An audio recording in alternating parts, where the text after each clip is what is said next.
I'm currently in Florida for vacation, but I wanted to take a few minutes to talk about, as we go into the new year, one of the big problems that I've noticed with the media in general, but especially online media, during my time in it. And it's really two problems. The first problem is that there is not nearly enough attention paid to international news, the things that happen in countries other than the US. And I think I understand why that is. And that's the second problem, really. First off, a couple of the small reasons that you don't see more of that. I think that many of the people who make news online probably rightfully believe that just as they're not as interested in things that are happening in countries other than where they're broadcasting from, the audience is probably generally less interested. Now, of course, there are events that transcend this lack of interest in what's going on around the world, but in general, I think there's a reason we focus on the news of our country. But that doesn't mean that we should. Not to the extent that we do, anyway. There's also, of course, the idea that it might not monetize as well. I mean, certainly for a lot of people, there is a concern about money. For many of the news commentators online, this is their job, and so they do have to do what brings in money, even if they are personally interested in what goes on in other parts of the world. Second of all, it's harder in America to get daily news about what's going on in other countries. I mean, certainly you can, and I would advise both viewers and people who make videos and write for blogs and write for online newspapers and magazines and things like that, to use sources of news online that are going to source their news from around the world. There's great benefit to that, personal enlightenment, but also to make sure that you're up on what's actually going on. And of course, having a network of friends and acquaintances and colleagues who live in other countries can be a great way to get an on-the-ground idea of what's actually going on and what people in other countries really care about.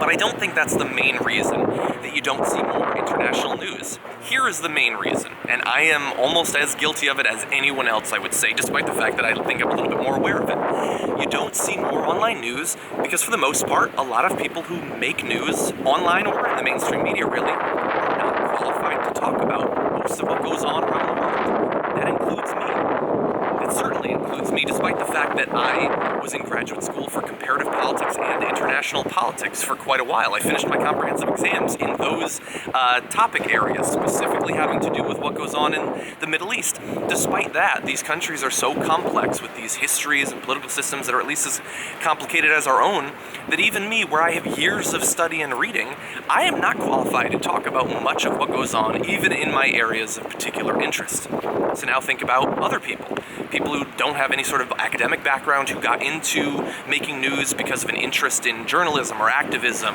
or, they care about what's going on. They're not even going to have that background information about the unique political systems of most of these countries, their political histories, what's been going on, what is going on these days. And so what that creates is that for a lot of people, you see a story, even when it finally makes it to America, and it can be hard to know exactly why it matters, because you can't put it in the immediate context that you can American news. We look at a story and it says, oh, this about John Boehner, or this about, Donald Trump. And we've been following it all. We know what's really going on. But when it's another country and most of the names don't make sense, it can be a little bit harder to see why it's relevant. And to talk about it and to add context to it, to add value to the story, to do more than simply repeating what you've read, to actually create something is even more difficult. And you can see this in the rare instances in which many people actually do international news. What you'll generally see is they take a story and they, publicize it, which is good and has value, but then they'll immediately go very broad. And they'll start to talk about these very broad trends in politics and what's going on around the world. You'll notice an absence of specific names, of groups and individuals, of events. A specific understanding of the history will not be demonstrated because it doesn't actually exist. And again, that is as true for me as it is for everyone else. I mean, we like to imagine that the people that we follow for news are very knowledgeable about these sorts of things, very well read.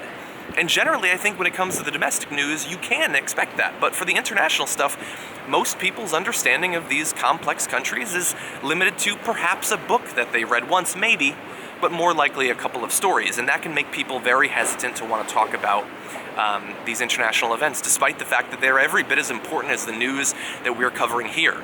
And if we are blind to what's going on around the world, then we're going to be sidelined, or blindsided, I should say, by a lot of the things when they cross over in American politics. So when China, takes one of our drones, if we don't know anything about China and its system of governance, its past history dealing with the U.S. in terms of diplomacy and war, then we're not necessarily going to understand the importance of that individual event if we only look at it from our point of view. And so that is, I think, one of the biggest problems in our news, that we focus too much on America. And the reason why we focus on America is most people are not qualified to talk about news that's going on around the world.